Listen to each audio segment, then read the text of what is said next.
Hak Bumiputera tetap dipertahankan dalam rundingan dengan Amerika Syarikat.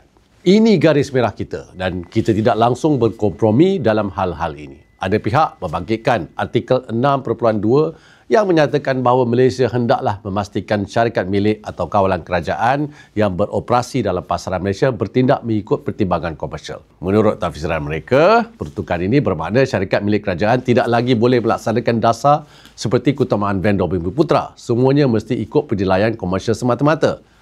Tak betul. Ada klausa lain yang memberikan pengecualian bagi tujuan memenuhi tanggungjawab awam.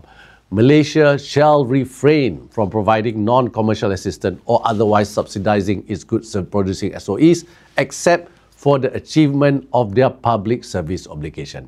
Apakah antara tanggungjawab awam syarikat milik kerajaan?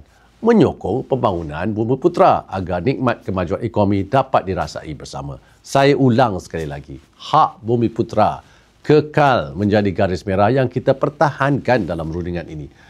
Macam yang saya kata sebelum ini, bila baca perjanjian, kena baca sampai habis. Tak boleh baca sekerat-sekerat.